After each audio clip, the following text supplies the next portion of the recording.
Alhamdulillahirobbilalamin.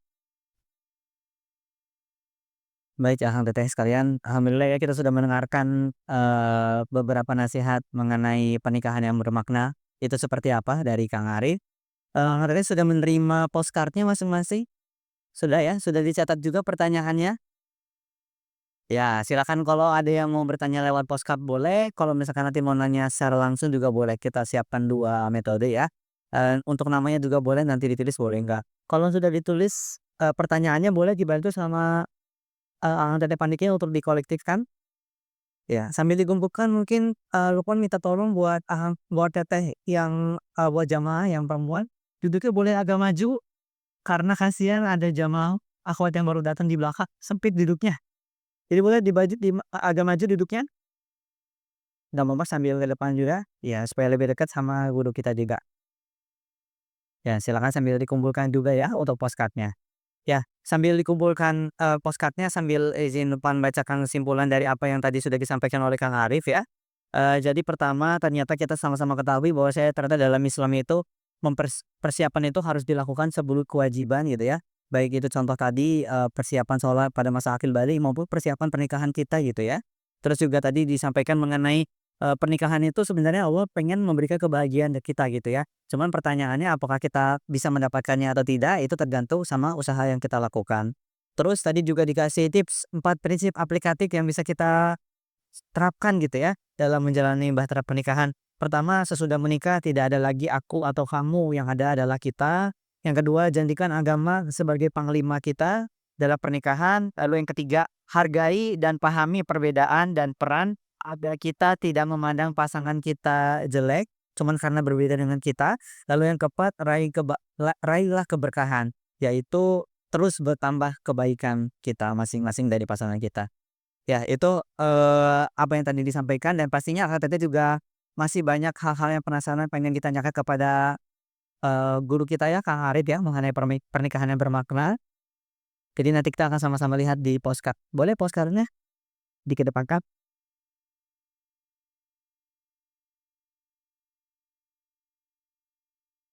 Oke, masih ada yang nulis ya silakan ya. Ya jadi nanti, di sini berapa jumlah kertas yang akan dijawab itu tergantung sama durasi. Jadi kita ada durasi, selama 30 menit. Jadi nanti kita lihat 30 menit kira-kira dapat, jawab berapa pertanyaan gitu ya. Tapi jangan berkecil hati, buat yang belum sempat dijawab pertanyaannya di pos kan nanti kita ada sesi interaktif secara langsungnya ya. Jadi nanti akan bisa nanya langsung. Kang mau diambil satu terus langsung jawab atau mau langsung jawabnya balik ya? Ambil beberapa bisa. Ya, sudah? Yang Ikhwan sudah?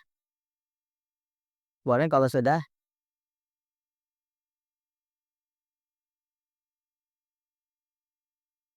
Ya.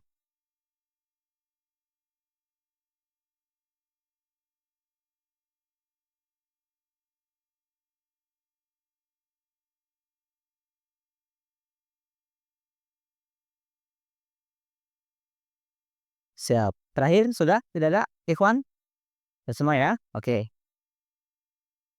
Ini berasa lagi arisan ya, kita ngambil undian. Kayak ini Lukman nggak lihat, Lukman ambil ya, secara acak nih ya. Bismillah. Ada yang belum Iwan? Oh mau kumpulin, boleh boleh boleh. Ya, sudah? Siap. Ini Lukman ambil ya untuk pertanyaan pertama. Nah, ini dia. Ya, izin Lukman bacakan. Oke, ini anonim Kang, tidak ada namanya, jadi langsung pertanyaannya ya. Dalam pernikahan, tentu ada restu orang tua. Barusan disebutkan prinsip menjalani meaningful marriage itu lebih diperuntukkan ke sang suami dan istri. Pertanyaannya, apakah mungkin peran orang tua dan mertua bisa menghancurkan konsep meaningful marriage ini? Kalau iya, bagaimana kita menyikapinya? Seperti itu. Iya, baik. Ada beberapa hal ya yang Kang Arif coba untuk sampaikan terkait dengan orang tua dan mertua. Yang pertama, sebelum menikah, jadikanlah restu orang tua itu sebagai salah satu checklist yang perlu dan sangat penting untuk ada. Walaupun kita menyadari bahwa masing-masing kita bisa jadi urusan restu ini urusannya bisa jadi berbeda-beda. Ada orang tua yang sudah ngebet banget nanyain hampir setiap hari kan gitu ya, seminggu 3 kali atau sehari beberapa kali gitu ya, ada. Ada yang orang tua biasa-biasa tapi mendoakan masih sedang-sedang ada. Ada orang tua yang ragu, tapi ketika anaknya yakin dan menunjukkan, orang tua itu menjadi yakin. Ada yang orang tua memang belum merestui sama sekali, gitu ya. Dan kadang-kadang, apa ya, mungkin kita anggap sepertinya mengada-ada, gitu. Syarat dan ketentuan agar direstui itu sepertinya mengada-ada. Ada yang selanjutnya orang tua yang sudah punya calon yang diinginkan untuk diomblangin sama si anaknya, sementara anaknya nggak mau. Nah itu beragam sekali dan mungkin ada beberapa hal yang lain. Tapi tetap saja ketika kita mau mendapatkan pernikahan yang penuh dengan keberkahan, yang kita pahami bahwa sebelum menikah itu ada ujiannya, dan cara terbaik untuk melihat ujian itu adalah dengan dihadapi dengan sebaik-baiknya. Bukan berarti kita harus bisa menyelesaikan, bukan, tapi kita hadapi dengan niat yang baik, minta Allah membantu kita, gitu. Kenapa? Karena kalau kita dalam urusan ujian pernikahan, termasuk urusan restu orang tua, akhirnya kita lari dan kabur, kita cari jalan pintas, jalan yang kita buat-buat, yang kita ada-adakan, masalahnya nanti akan bisa jadi lebih besar daripada ketika sebelum kita menikah. Yang aslinya ujiannya hanya satu, nanti sesudah menikah ujiannya bisa lebih banyak lagi. Gitu. Termasuk kalau dapat restu dari orang tua, itu insya Allah akan sangat membantu untuk mengokohkan pernikahan. Ketika nanti pernikahan kita, hampir dipastikan pernikahan itu hampir pasti akan ada turbulensi. Ada nggak sesuai, ada kecewa, ada lain sebagainya. Ketika orang tua kan orang terdekat kita. Dan orang tua adalah orang yang pertama kali akan kita mintai pendapat, termasuk solusi. Ketika orang tersebut adalah orang yang tidak restu dengan pernikahan kita, maka jawaban dan solusinya bisa jadi adalah perpisahan. Jawabannya adalah apa tuh ibu bilang, dulu nggak pernah ngedengerin. Maka ya udahlah, memang suamimu itu nggak cocok jadi suami dan lain sebagainya. Tapi ketika orang tua sudah restu, maka masalah-masalah yang kecil itu insya Allah jadi sesuatu yang bisa dibantu oleh orang tua. Dan seperti itu, dan nanti kalau sudah menikah juga sama teman-teman. Kita menikah itu sudah sepaket. Nikah sama seorang suami, terus orang tuanya sebagai mertua. Jadi nilai suaminya teman-teman merasa bahwa suaminya nilainya keren banget 9, tapi mertua kok ayahnya terlalu perfect, pengen agar aku jadi istri yang perfect gitu ya. Itu udah sepaket. Suami bisa dapat nilai 9 karena dididik oleh ibunya juga yang perfect gitu. Jadi kalau teman-teman pengen dapat suami yang 9, ibunya kemudian itu biasa-biasa saja, bakal kurang nyambung gitu. Kebayang ya? Jadi sepaket. Teman-teman dapat seorang suami yang keren banget itu buah dari pendidikan ibunya yang orang tuanya. Kira-kira gitu. Oleh dong. Siap. Nah, pernikahan itu sepaket ya Kang Pere ya. Jadi harus menerima pasangan, menerima orang tuanya juga, menerima keluarga besarnya juga gitu ya. Oke, kita lanjut ke pertanyaan kedua. Bismillah. C. Sama, tidak ada pertanyaannya, bagaimana kalau suami istri masih punya ego yang tinggi? Apa yang harus dilakukan untuk memperbaiki situasi? Hmm. Sebenarnya yang bertanya sudah tahu ya jawabannya. Yang pertama tentu saja mengurangi ego. Tadi ya ketika kita sudah menikah tadi, apa, rule of the game ya, cara bermainnya itu bukan lagi tentang cara diri kita sendiri. Kan simpel tadi ya, kalau kita misalnya masih sendiri, ya ketika ada orang tadi salah sama kita, belum menikah, kalau dia cinta, kalau dia seorang perempuan yang solehah, dia pasti nggak akan mau untuk main api sama laki-laki. Tapi ketika sudah menikah, beda cara bermainnya. Cara bermainnya itu adalah yang dikedepankan itu adalah kepentingan bersama. Jadi gimana cara untuk menurunkan ego tadi? Ya kita sadari yang pertama balik lagi paling sering itu sih Kang Arif diajarkan oleh para guru itu adalah kita sadarlah bahwa kita ini juga manusia yang banyak kurangnya, banyak salahnya. Proses kita menikah dengan orang ini itu adalah kan proses yang panjang. Proses yang lewat doa yang sedemikian lama, proses yang sudah demikian mungkin sudah orang yang berkali-kali gagal, berkali-kali salah, akhirnya menemukan dia. Dan akhirnya Allah memutuskan dia adalah jodoh kita. Nah, jodoh kita ini sama seperti kita di hadapannya adalah orang yang punya banyak kekurangan.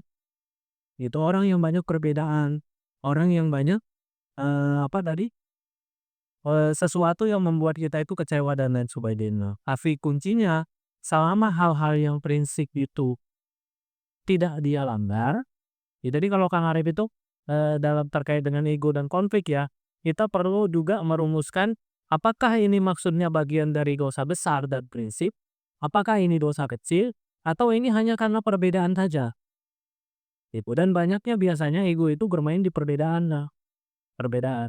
Jarang itu ada ego yang kaitan sama korupsi atau memagari, para bayi dengan, pagar misalnya itu nggak ada kaitan sama ego suami istri. Ego suami istri itu kaitannya dengan misalnya selera selera, ya waktu, "Kamu kenapa lama banget untuk persiapan," dan lain sebagainya dan lain sebagainya.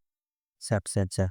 Iya iya betul. Tadi juga Kang Aris sempat nyampaikan di awal kalau yang mengalah duluan dia yang menang ya, Kang, ya. Dan benar dan minta maaf itu 2 hal yang berbeda gitu ya. Jadi benar sendiri ya minta maaf itu persoalan yang berbeda. Oke kita lanjut pertanyaan ketiga. Pertanyaan ketiga, oke. Iya, anonim lagi. Terima kasih atas ilmu meaningful marriage-nya Ustadz. Izin bertanya, bagaimana cara agar dalam masa berkuliah saya ini tetap optimis berdoa agar bisa menikah? Terima kasih. Optimis gitu nikah. Iya, masih kuliah optimis aja. Mhm. Optimis saja. Sedangkan maksudnya sudah umur berapa saja tetap saja Kang Arif akan menyampaikan optimis saja. Karena salah satu bagian dari keutamaan doa itu adalah kita berbaik sangka kepada Allah Subhanahu wa taala. Makanya para nabi dan rasul itu bu kadang-kadang doa itu sudah bukan lagi level kepada kapan dikabulkan, tapi bagaimana kita senantiasa menghadap Allah dengan percaya. Kan Nabi Nabi Zakaria itu, beliau meminta anak dalam kondisi sebenarnya sudah mustahil bin mustahil bin mustahil. Mustahilnya apa? Beliau usia sudah tua, tulangnya sudah renta, rambutnya sudah putih, satu. Istrinya mandul, sudah, dua-duanya itu udah nggak nyambung gitu. Tapi beliau kemudian berkata, berdoa kepada Allah Subhanahu wa taala, "Walam akung bidu'aika Robbi Sakia." Dan aku ini nggak pernah kecewa dalam berdoa kepada-Nya. Nabi Ibrahim ketika berdoa kepada Allah Subhanahu wa taala, "Robbi ja'alni muqimas sholati wa min dzurriyyati Rabbana wa taqabbal du'a." Itu indah sekali. Ya Allah, anugerahkanlah aku dan anak keturunanku menjadi orang yang menjaga sholat. Rabbana wa taqabbal du'a, ya Tuhan kami, kabulkanlah doa kami. Dan sebelumnya beliau memulai dengan alhamdulillahilladzi wahabari alal kibari Ismail wa Ishaq inna rabbi lagu inna rabbi lasami'ud du'a.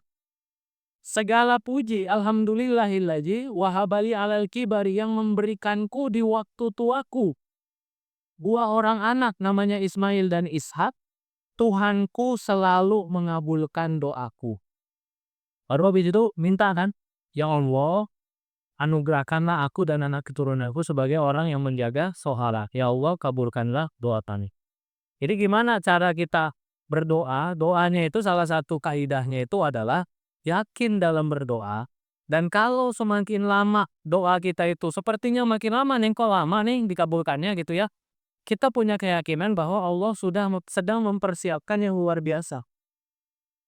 Makanya doa Nabi Ibrahim itu luar biasa. Kenapa? Karena menunggunya 60 tahunan.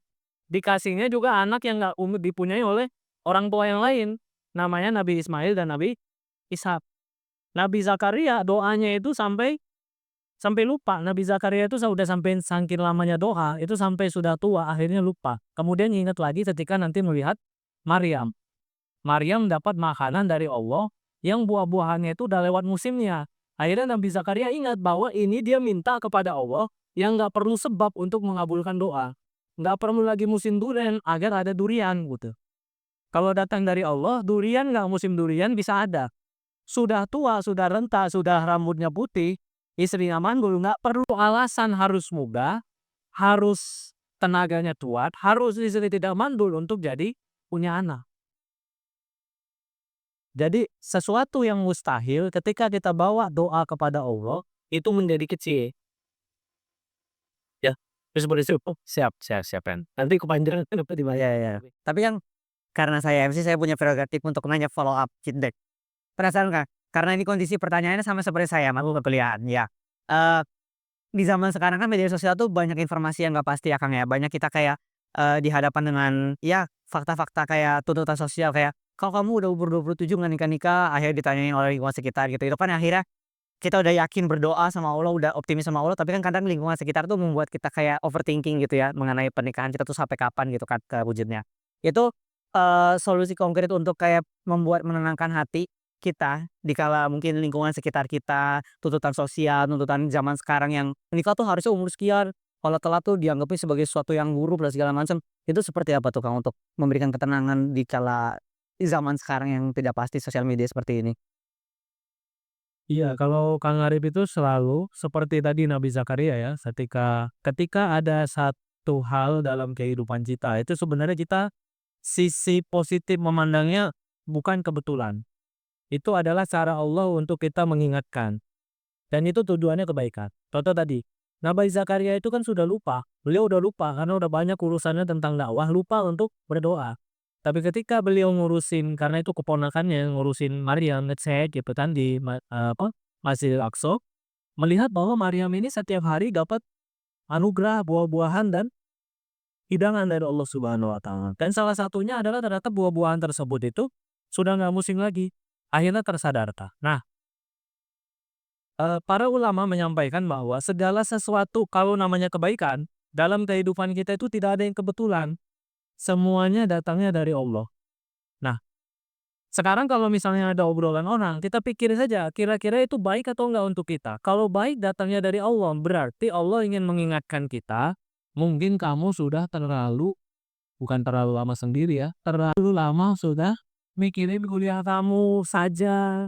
Ini udah mau selesai S2 kayaknya mikirin S3, S3-nya belum ada, misalnya kayak gitu tuh. Dipikirin juga kira-kira nah, kalau positif itu datanya dari Allah, kalau negatif itu datanya dari setan. Setan itu kan ada wujudnya jin dan manusia. Walaupun yang ngomongin itu bukan kita anggap setan, tapi bisikan-bisikannya itu bisikan-bisikan setan. Misal ya, kamu kalau misal kan beda nih Kang, diingatkan, "Yuk mulai pikirin dong tentang pernikahan, karena hidup yang baik itu hidup yang seimbang, yang sukses karirnya, pendidikannya, tapi rumah tangganya juga insyaallah seperti itu, membahagiakan orang tua."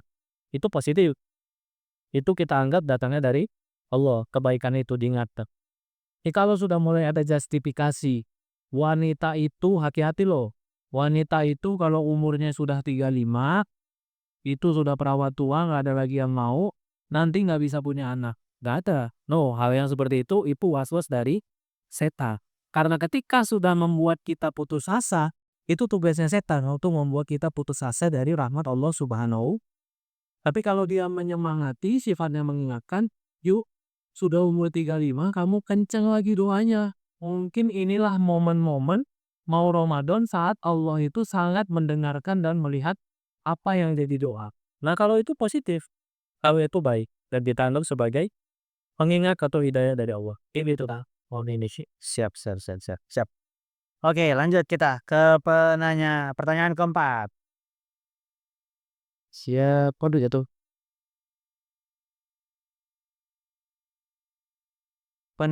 Wah, kosong. Tidak ada? Tidak sah suaranya? Oke, kita buang. Petugas KPU. Oke, kita lihat. Ini dia. Yap, tidak ada nama penanyanya. Ustadz, saya lagi proses menunjuk pernikahan, tapi belum nazar atau ta'aruf. Saya sudah diberitahu siapa ikhwan yang akan jadi calon suami melalui perantara kami. Namun, saya merasa bahwa secara finansial beliau belum siap. Di sisi lain, insya Allah saya menilai beliau laki-laki yang solih. Apa yang harus saya ikhtiarkan?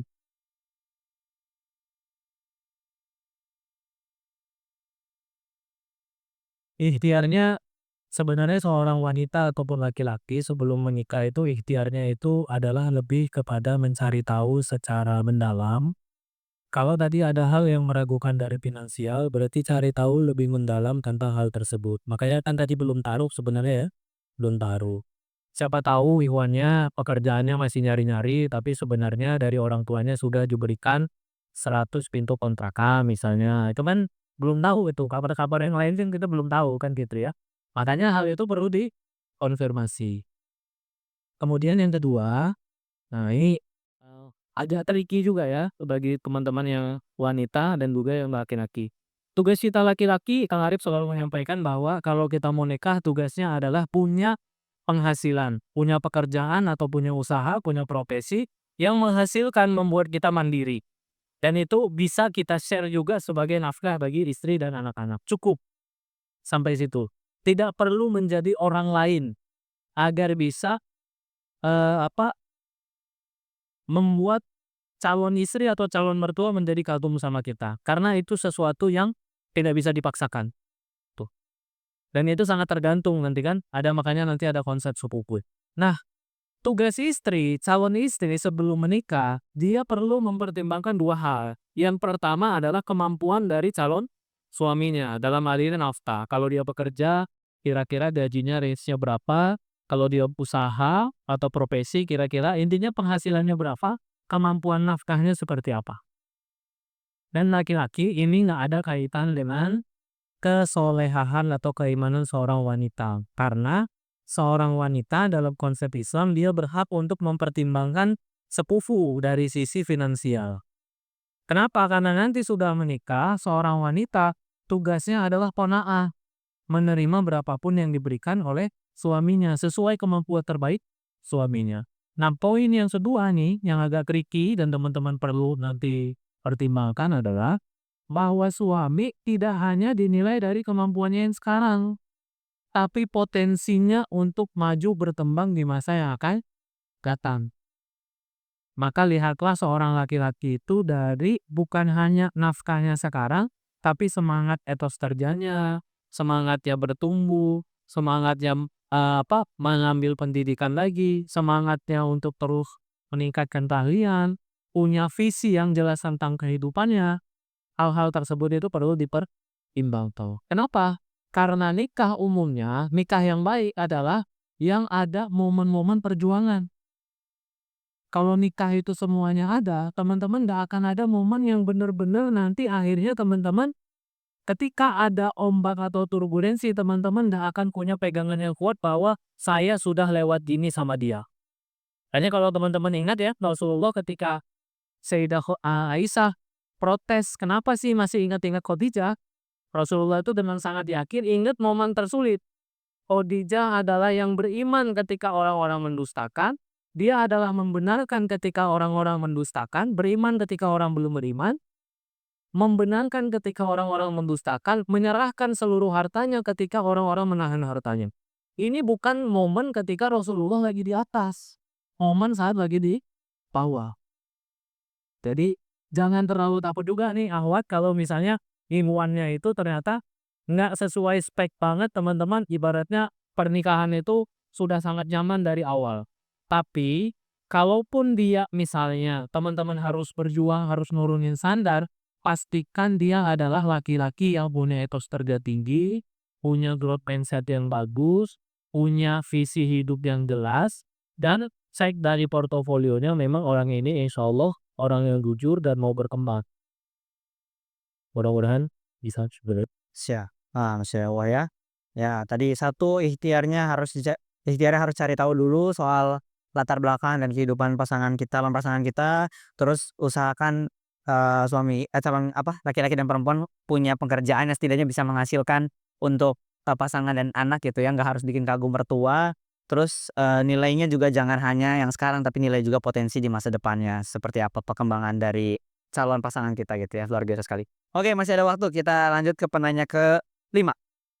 Penanya ke-5 pertanyaannya adalah nah, oke, bismillah. Bagaimana cara menghilangkan rasa takut tidak akan ada seseorang yang bisa menerima saya karena saya memiliki penyakit yang cukup serius? Salah satu hal yang bisa membuat kita hilang insecure-nya adalah bahwa menyadari bahwa, dalam kehidupan kita ini ada sesuatu yang namanya adalah Allah Subhanahu wa Ta'ala yang sejatinya mengurus urusan kita. Jadi, urusan jodoh, urusan rezeki, urusan apapun sebenarnya tugas kita berusaha. Tapi di balik usaha kita ada Allah yang ngurusin. Akan menjadi sangat berat teman-teman, apapun ini ya, termasuk urusan pernikahan, kalau nanti urusan pernikahan, urusan menjaga pasangan, urusan menjaga mendidik anak, kalau kita merasa bahwa urusan didik anak itu urusan kita sendiri, akan sangat berat. Nanti kita melihat berita, melihat tayangan ini dari yang sini ada LGBT-nya, tayangan yang ini ada apanya, tayangannya. Benar kita harus menjaga itu, tapi kalau kita merasa bahwa semuanya harus kita urus sendiri, kayak ini segala sesuatunya itu akan membahayakan anak kita. Yang ini diculik, kemana diculik kan gitu kan. Akhirnya kita ngasih bodyguard untuk anak kita dan lain sebagainya. Kenapa? Karena sejatinya tugas kita itu hanya berusaha. Tugas kita adalah belajar jadi seorang ayah yang baik, jadi ibu yang baik. Setelahnya kita yakin bahwa anak kita ini diurus oleh Allah Subhanahu wa Ta'ala. Termasuk hidup kita, termasuk jodoh kita. Dan kalau namanya jodoh teman-teman, ke kelebihanmu adalah sesuatu yang ia cintai, kekuranganmu adalah sesuatu yang ia bisa terima. Kan gimana caranya? Itu bukan urusan kita, itu urusannya Allah. Pokoknya, ini udah pakai pokoknya ya. Kelebihanmu adalah sesuatu yang ia cintai, kekuranganmu adalah sesuatu yang bisa ia terima.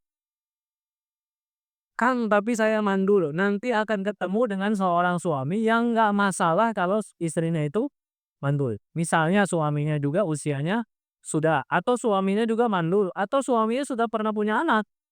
Dan dia merasa bahwa insya Allah anaknya cukup dan saya nggak perlu untuk nambah.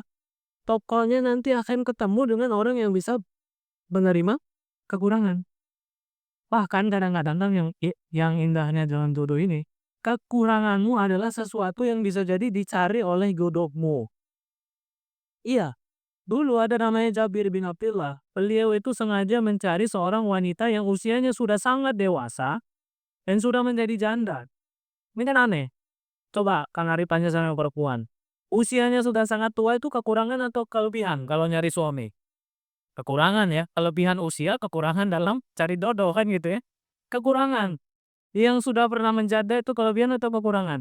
Kekurangan. Tapi Jabir bin Abdullah ketika diprotes juga sama Rasulullah, "Wahai Jabir, kenapa nggak nyari yang muda dan masih gadis-gadis?"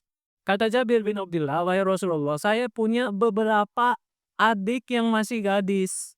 Saya butuh seorang yang menjadi partnerku karena aku sudah seperti ayah bagi mereka. Aku butuh ibu bagi mereka.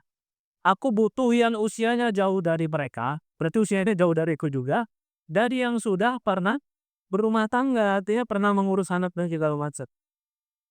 Kang Ari pernah punya kenalan seorang ustadz, usianya 19 tahun, nikah justru sama ustazah yang usianya 2 kali lebih dari beliau, 42 tahun. Ketika ditanya, "Kenapa justru milih yang seperti ini?" Beliau mengatakan salah satu alasannya ya, ada beberapa alasan.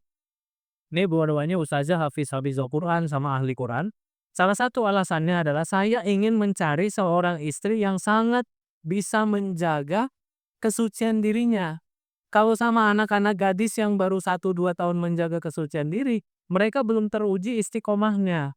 Istri saya ini sudah 20 tahunan menjaga kesucian diri dan baik sangka kepada Allah Subhanahu wa Ta'ala. Saya nyari yang pasti-pasti aja.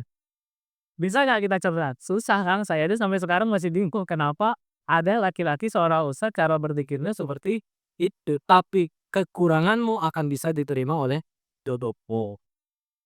Masya Allah ya. Speechless sama cerita kisah tadi ya. Ternyata ada bener kayak gitu ya. Oh, iya.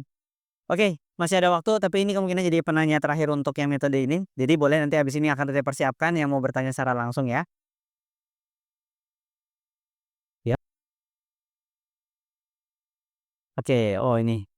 Bagaimana cara mengontrol emosi atau ego atau marah saat mood tidak baik atau lagi capek? Wah, Ini yang nanya tulisannya laki-laki perempuan. nampaknya perempuan sih kayaknya agak bagus ya tulisannya.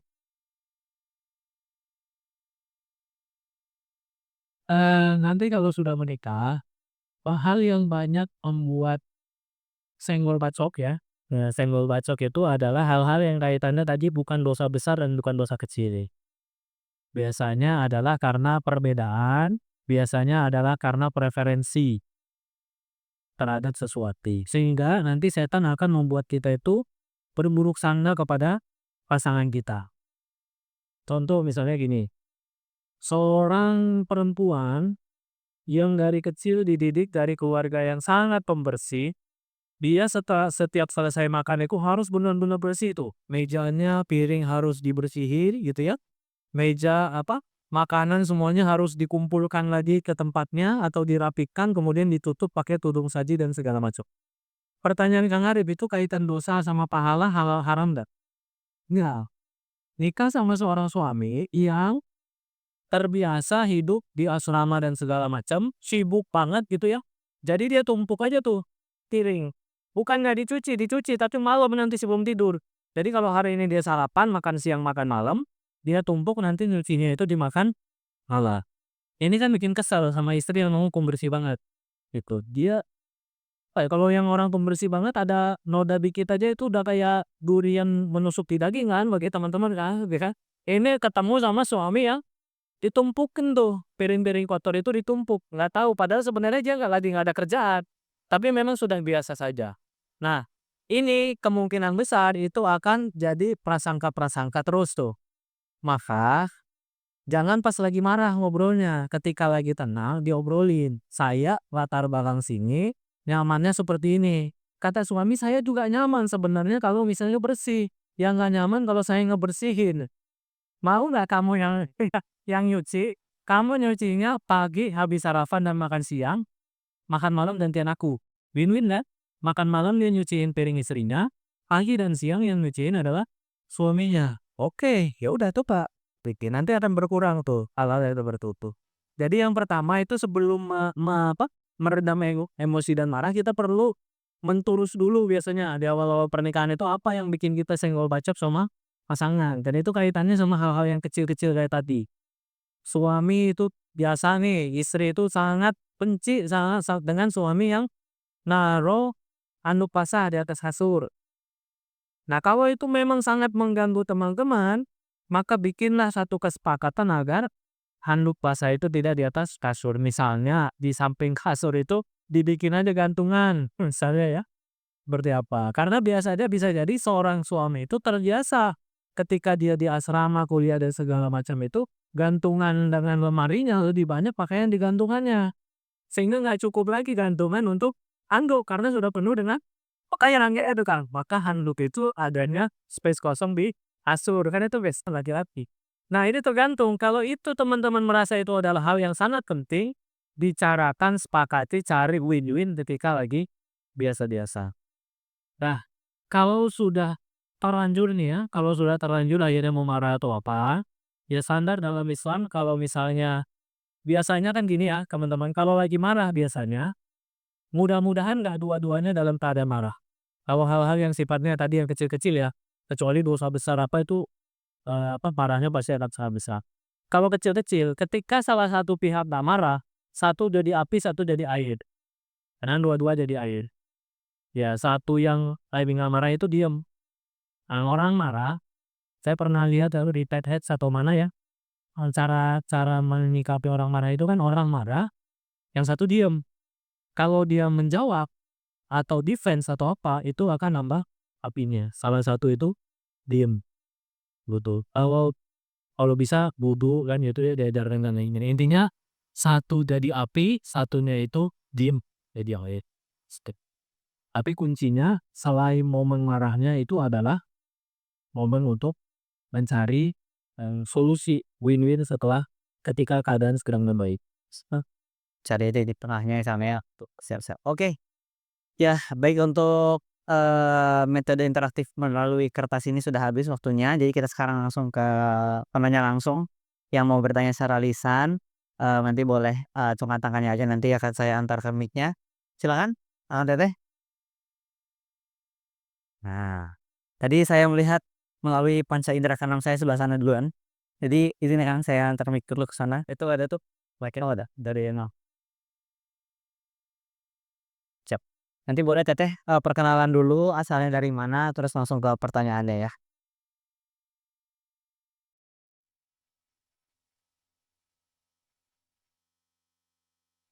Kesungan mana. Oh, saya izin bertanya, dalam rumah tangga itu sejauh apa kita harus bertahan yang tadi Uta bilang kan ada kekurangan, ada juga dosa, ada aib gitu yang mungkin kita bisa bikin perceraian karena itu. Nah, mau rasa tetasana itu bertahan karena ada aib atau dosa gitu, dosa besar, apakah itu salah atau bisa menjadi pahala? Karena pernah taunya sih yang Fir'aun itu ya, Ustaz Naim tuh kayak pengen jadi bekal buat urat saya gitu, karena mungkin ujian pernikahan tidak tahu apa. Jadi kalau datangnya sebuah musibah atau ujian misal gitu di pernikahan kita, sejauh mana kita harus bertahan gitu. Nah, yang kedua, doa di rumah tangga itu Kak, ah, kita punya ketakutan terus nggak doa sabar gitu, karena takutnya diuji lagi, terus nggak berdoa semoga sabar, itu tuh boleh nggak sih? Terus yang terbaik kayak gimana untuk rumah tangga gitu, yang tadi Ustadz udah sampaiin sih doa-doanya ya, tapi yang paling khusus gitu, semoga tambahannya. Terima kasih Ustaz. Assalamualaikum warahmatullahi wabarakatuh. Waalaikumsalam warahmatullahi wabarakatuh. Hmm, baik. Terkait dengan ujian atau kekurangan ya dari pasangan batasnya mana nih kita, bisa memandang bahwa ini adalah ujian yang perlu kita hadapi dan kita sabari atau ini adalah petunjuk dari Allah. Sebenarnya kan pernikahan ini bukan segala-galanya juga teman-teman. Teman-teman akan tetap bisa bahagia walaupun nanti ada seseorang yang bisa jadi berpisah, ada seseorang yang bisa jadi menemukan pasangan yang baru, itu kan hidup, life must go on gitu, hidup harus terus berjalan gitu. Jadi kita juga tidak bisa mengatakan bahwa, "Oh ini ada orang yang, kelihatannya soleh tapi dia berpisah berarti nggak bener nih." Belum tentu. Karena dulu ada seorang sahabat namanya, eee anak dari Rasulullah Shallallahu Alaihi Wasallam ya, Zaid, kemudian beliau menikah dengan Zainab binti Jahsy. Kemudian dari Allah Subhanahu wa taala justru Zaid bin Harisah dengan Zainab binti Jahsy ini diperintahkan untuk berpisah. Karena tadi beda kubu, satu Zainab binti Jahsy ini adalah bangsawan, kemudian Zaid bin Harisah ini adalah mantan budak, gitu. Lalu berpisah Zainab binti Jahsy menjadi istri Rasulullah Shallallahu Alaihi Wasallam, Zaid bin Harisah nanti menikah dengan, yang mengasuh Rasulullah Shallallahu Alaihi Wasallam, punya anak namanya Said bin Zaid, yang menjadi kecintaannya orang yang dicintai oleh Rasulullah. Jadi Rasulullah cinta banget sama anak angkatnya, cinta banget sama pengasuhnya, dan mereka nanti menikah. Jadi nggak selama-lamanya atau tidak segala-galanya yang berumah tangga yang harus, berpasangan terus itu tidak segala-galanya, walaupun itu udah divisi kita. Kalau ini catatan bagi yang orang akhirnya berpisah, itu bukan segala-galanya atau bukan akhir dari segala-galanya. Kemudian batasnya bagaimana? Batasnya adalah sesuatu yang memang secara syariat kita diperbolehkan untuk mengajak atau memutuskan untuk berpisah. Misalnya, salah satunya murtad, udah jelas. Misalnya, salah satunya menghalangi kita untuk bisa beribadah dengan baik. Misalnya melarang untuk sholat, memaksa untuk, membuka aurat, atau seorang istri memaksa suaminya itu pakai celana pendek sampai segini gitu kan, kalau tidak nggak mau, atau seorang istri dipaksa oleh suaminya untuk terbuka auratnya ketika di luar dan lain sebagainya itu. Atau salah satu pihak itu membahayakan KDRT, serangan-serangan secara verbal, psikologis, dan lain sebagainya yang istrinya tidak bisa untuk menahannya lagi. Karena ini orang kan berbeda-beda ya. Ada yang dikatakan, "Ah, kamu kan nggak dipukuli oleh suamimu." Sedangkan yang di sana dipukuli biasa-biasa saja. Orang itu berbeda-beda. Ada yang dia tidak mendapat KDRT, tapi mentalnya itu tidak sekuat itu. Dapat perlakuan atau kejahatan atau kekasaran verbal dari suaminya. Nah, bagi orang ini bisa jadi berpisah itu adalah keselamatan. walaupun nggak harus sampai dipukul atau seperti apa. Karena orang ini memang secara mental nggak kuat dengan sistem yang seperti itu. Jadi prinsipnya adalah segala sesuatu yang secara syariat itu menyebabkan seseorang itu berhak untuk berpisah, maka itu sebenarnya bukan lagi solusinya nggak harus selalu tentang bersabar atau bertahan. Tuh. Walaupun misalnya seorang yang dia bisa bersabar kemudian mengajak suaminya atau istrinya kepada kebaikan itu juga keutamaan.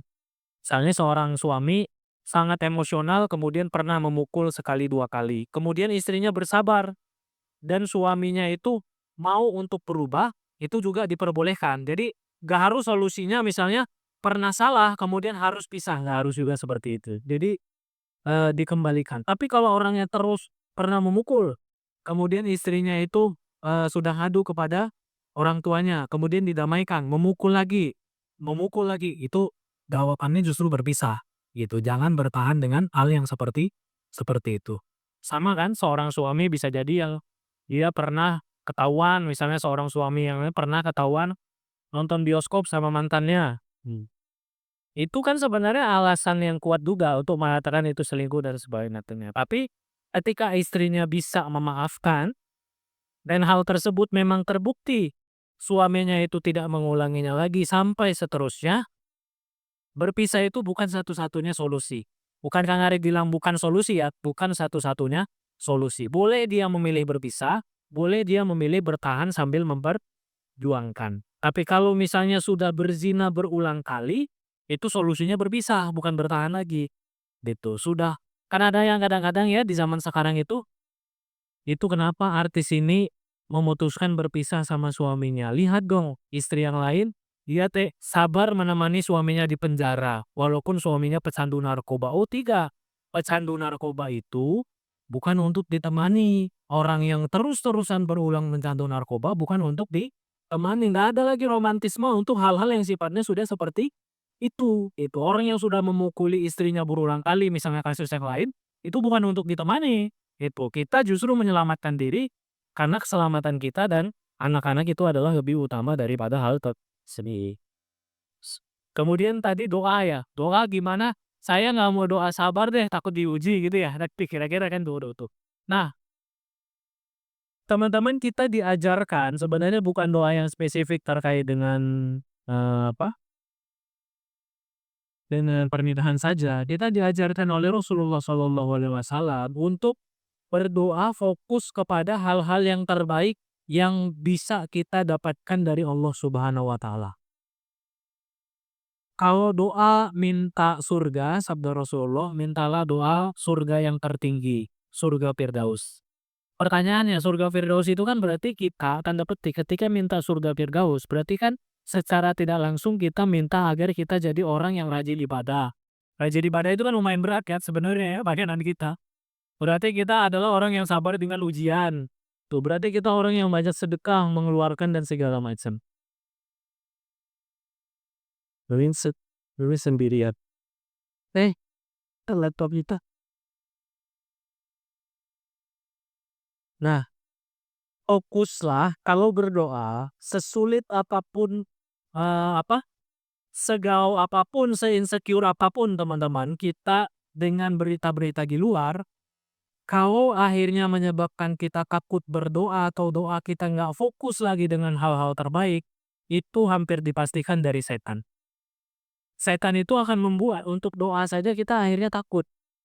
Kang Arif pernah di satu tempat ya, Kang Arif, saya takut untuk berdoa agar suami saya itu jadi orang yang berbakti kepada ibunya. Boleh nggak saya doa agar dapat suami yang biasa-biasa aja sama ibunya? Karena terlalu banyak Kang kajian-kajian yang istri curhat, kalau dia sayang sama ibunya otomatis dia akan meng apa? Mengorbankan atau nggak baik gitu, menzolimi istrinya. Doa kita gimana? Kita berdoa agar pasangan kita atau teman-teman suaminya adalah suami yang sangat memuliakan, sangat baik akhlaknya, sangat meratukan istrinya, sekaligus juga mencintai ibunya. Gimana caranya itu urusan Allah. Kan gitu ya tugas kita kan berdoa. Gak usah ribet banget kita. analisis segala macam gimana caranya agar ada nggak kan orangnya? Ada, banyak, yang seperti itu mah banyak. Cuma yang seperti itu istrinya nggak curhat di kajian-kajian seperti itu, kan ngapain dia curhat kan? "Ustadz, suami saya adalah suami yang sangat sayang sama saya sekaligus sangat meratukan saya dan meratukan ibu saya." Nggak ada tuh yang cerita seperti itu. Jadi, kalau kita takut terhadap sesuatu, misalnya ya, kadang-kadang teman-teman gini, "Kang, saya minta agar dapat suami yang soleh, tapi suami sayanya sendiri itu belum soleha. Boleh nggak saya doanya dapat suami yang biasa-biasa aja, agar saya juga ini." Nggak seperti itu, mintalah, "Ya Allah, anugerahkanlah aku suami yang soleh, tapi aku belum soleha, maka jadikanlah aku sebagai istri yang soleha, dan jadikanlah suamiku suami yang soleh." Gitu. Jadi kita minta itu yang baik dengan yang baik. Kalau kita belum baik, jangan minta agar pasangan kita belum baik. "Ya Allah, karena aku susah untuk sedekah, berikanlah aku rezeki yang dikit-dikit aja," gitu loh. Biar aku nanti kalau ngeluarin zakat miliaran, aku nggak sanggup. Kita minta, "Ya Allah, anugerahkanlah aku rezeki yang lapang, rezeki yang berkah, rezeki yang membuat aku bisa banyak bersedekah, tapi anugerahkan aku jiwa yang dermawan." Kan gitu. Jadi kalau kita punya kekurangan, jangan minta agar keadaan itu diturunkan sesuai dengan kekurangan kita. Gitu, Birajin. Siap siap. No, insya Allah ya. Oke, kesempatan terakhir mungkin buat yang bertanya secara langsung, yang Ikhwan dulu. Boleh yang Ikhwan. Mohon maaf ya, Fuad ya, yang Ikhwan kasihan ini udah jumlahnya sedikit, nggak dikasih kesempatan bertanya kan kasihan ya. Jadi boleh. Bismillahirrahmanirrahim. Izin bertanya Ustadz, sebelumnya mau cerita sedikit dulu ya. Mungkin, sebelumnya saya itu udah ya mencoba meniatkan untuk, bisa ta'aruf gitu ya di tahun ini insyaallah. Nah cuman, tiba-tiba ada beberapa kendala, yang mungkin salah satu concern-nya itu, tiba-tiba di pekerjaan ada, hal yang emang, potensial untuk bisa kehilangan kerjaan tersebut. Nah dengan apa, dengan kondisi tersebut, saya jadi mikir mikir lagi nih Ustadz, atas niat saya yang sebelumnya udah memantapkan untuk bisa ta'aruf di tahun ini, mulai ta'aruf di tahun ini, tapi jadi ragu-ragu lagi Ustadz karena, pekerjaan yang lagi kondisinya nggak stabil. Nah, apa saran dari Ustadz yang bisa saya, amalkan gitu untuk ya mungkin bisa menguatkan diri saya lagi ataupun, ya bisa lebih percaya lagi gitu, bisa husnuzon lagi ke Allah gitu, kayak gitu sih, Wah sih, konkret ya, konkret yang dialami oleh laki-laki nih memang biasanya. Jadi gini teman-teman, kita yang laki-laki perlu menyadari bahwa nanti sesudah menikah pun kita akan mengalami ketakutan-ketakutan itu berulang kali. Kalau kita bekerja akan selalu ada kemungkinan untuk kita kehilangan pekerjaan. Sementara kewajiban kita nggak akan berubah, tidak akan berkurang kan gitu. Maka saran saya bagi kita yang laki-laki adalah ketakutan itu kita kelola agar ketakutan itu tidak menimpa kita. Kita caranya bagaimana? Caranya adalah tingkatkanlah kapasitas kita sehingga keahlian kita menyebabkan ketika dari satu jalan pekerjaan kita kehilangan, kita akan insya Allah dengan mudah untuk mendapatkan secara ikhtiar ya. Insya Allah secara ikhtiar, secara logis, kita ada kemungkinan untuk mendapatkan pekerjaan di tempat yang lain, di bidang. Contoh misalnya, kalau pekerjaannya itu sangat generik, kemudian orang yang bisa itu sangat banyak, ketika kita kehilangan, kita akan sulit untuk masuk ke tempat yang baru. Kenapa?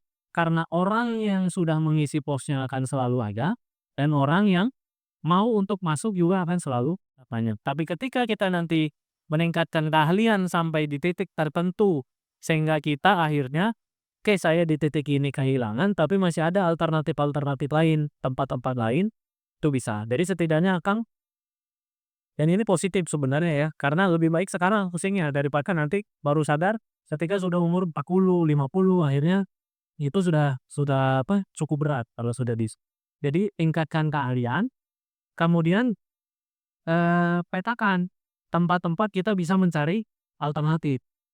Yang selanjutnya adalah ada ulama ya, ulama, kontemporer itu mengatakan seperti apapun profesi kita, sebaiknya kita tetap punya usaha atau mata pencarian yang lain.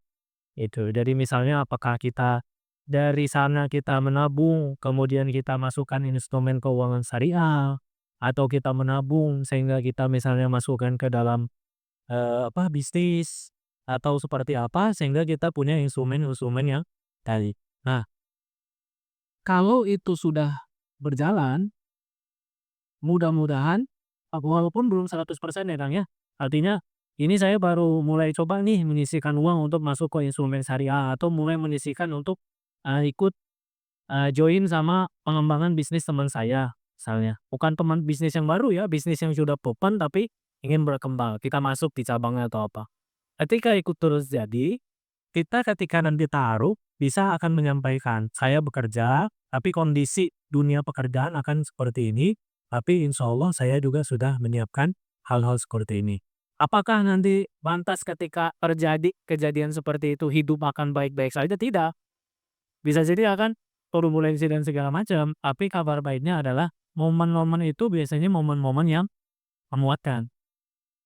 Kang Arif pernah kok dulu waktu awal-awal lulus dari ITB kan kerja 2 tahun kemudian kan usaha. Nah, usaha itu ketika keluar dari kerja, usaha itu nggak serta-merta langsung maksudnya keluar kerja kemudian baru mulai usaha, enggak.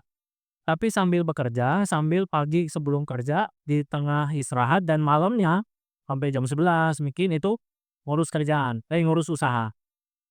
Sehingga sampai di titik gaji itu sepertinya hasil usaha dengan gaji itu udah mirip-mirip.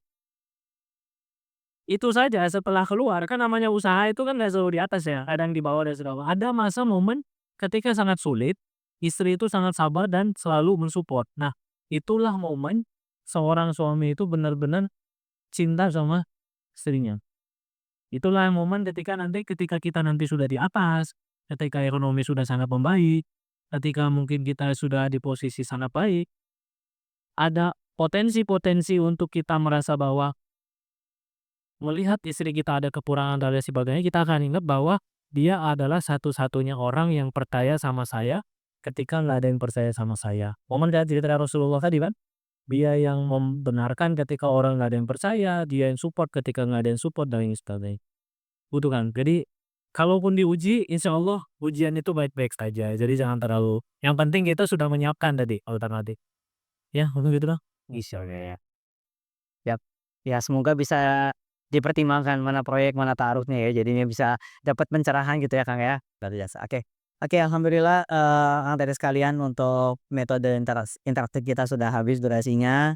Tapi nggak usah khawatir buat Akang Teteh yang nanti masih punya banyak rasa penasaran mengenai bagaimana sih pernikahan yang bermakna itu, bisa pantengin aja Instagram-nya SPN Sama, nanti insya Allah kita bisa berjumpa lagi di lain kesempatan untuk kita membahas tentang lebih jauh tentang pernikahan yang bermakna itu seperti apa gitu ya.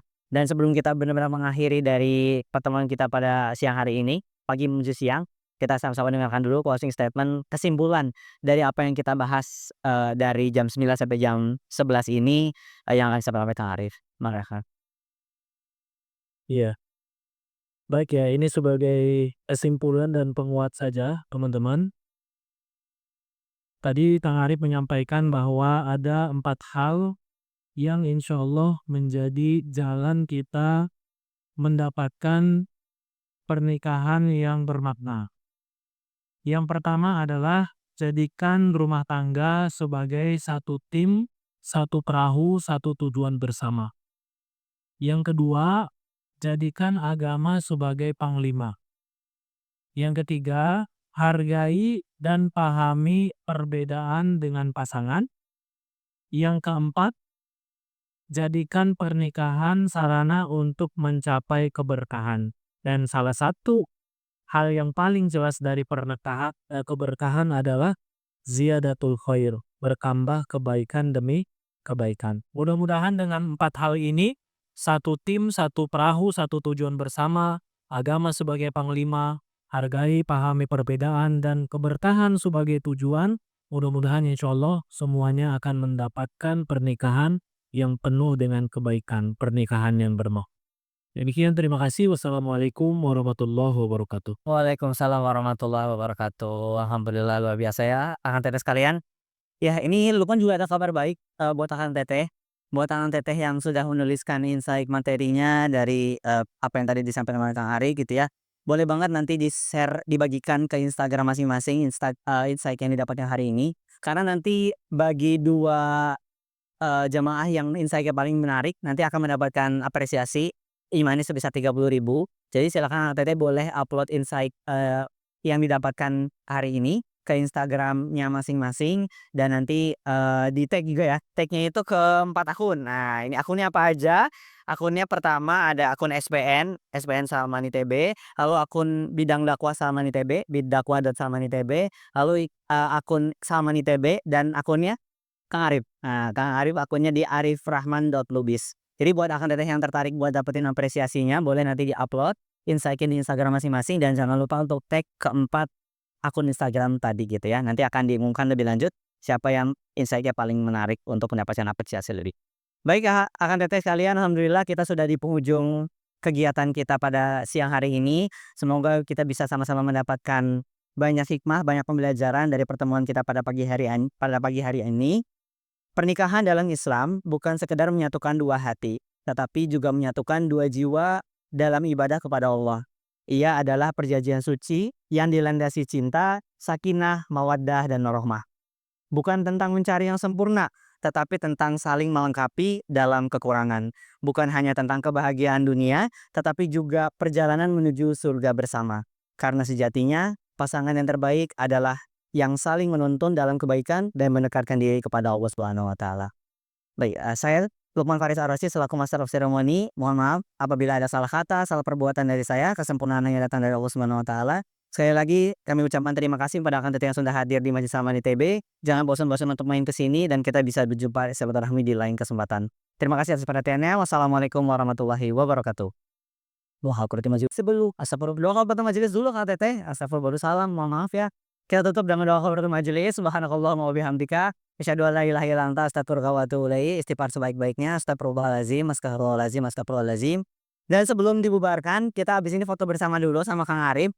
Jadi Kang Teteh boleh tetap di posisinya masing-masing. Nanti fotonya akan dari depan gitu ya. Terima kasih. Assalamualaikum warahmatullahi wabarakatuh.